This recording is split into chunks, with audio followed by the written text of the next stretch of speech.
সম্মানিত দেশবাসী, মুক্তিকামী ছাত্র জনতা, শহীদের রক্তের বিনিময়ে ছাত্র নাগরিকের অভ্যুত্থানের মাধ্যমে আমরা যেই ফ্যাসিস্ট হাসিনার পতন ঘটিয়েছি এবং একটি নতুন বাংলাদেশের আকাঙ্ক্ষা করছি, তাকে নস্যাৎ করতে বিভিন্ন শক্তি ইতিমধ্যে তৎপর হয়েছে এবং নানা ধরনের ষড়যন্ত্র এবং পরিকল্পনা করা হচ্ছে।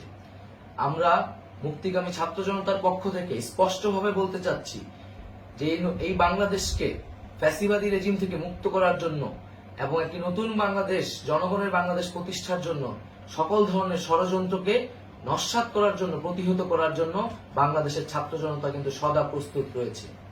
আমরা দেখতে পাচ্ছি নানান জায়গায় লুটপাট, সহিংসতা এবং সাম্প্রদায়িক হামলার মতো ন্যাক্কারজনক ঘটনা ঘটছে। আমরা এর তীব্র নিন্দা জানাচ্ছি এবং আমরা মুক্তিকামী ছাত্র জনতার প্রতি আহ্বান জানাচ্ছি যে এই ধরনের ঘটনাকে প্রতিহত করার জন্য আমাদেরকে প্রস্তুত থাকতে হবে, আমাদেরকে দায়িত্ব নিতে হবে। কেউ যাতে এই আন্দোলনকে নস্যাৎ করার জন্য এই ধরনের ঘটনা ঘটানোর সুযোগ না পায়, সেদিকে আমাদের সদা সতর্ক থাকতে হবে। আমরা আরো দেখতে পাচ্ছি যে রাষ্ট্রপতি গতকাল বলেছিলেন যে অনতিবিলম্বে তিনি জাতীয় সংসদ বিলুপ্ত করবেন, কিন্তু আমরা এখনো দেখছি যে একটি অভ্যুত্থানের পরেও এই ফ্যাসিস্ট হাসিনার জাতীয় সংসদ রয়ে গেছে। তাই আমরা ঘোষণা করছি যে আজ দুপুর ৩টার মধ্যে এই ফ্যাসিস্ট হাসিনার যে জাতীয় সংসদ, সেই সংসদের বিলুপ্তি ঘোষণা করতে হবে।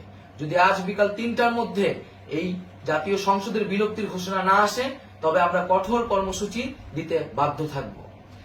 এছাড়া বন্ধুগণ, সবার জন্য আমরা জানাচ্ছি যে আমাদের যে অন্তর্বর্তীকালীন সরকারের কথা আমরা বলেছি, সেই সরকারের প্রধান উপদেষ্টার নাম আমরা ইতিমধ্যে ঘোষণা করেছি এবং এই সরকারের অন্যান্য উপদেষ্টা সহ সামগ্রিক রূপরেখা আমাদের প্রস্তুত রয়েছে।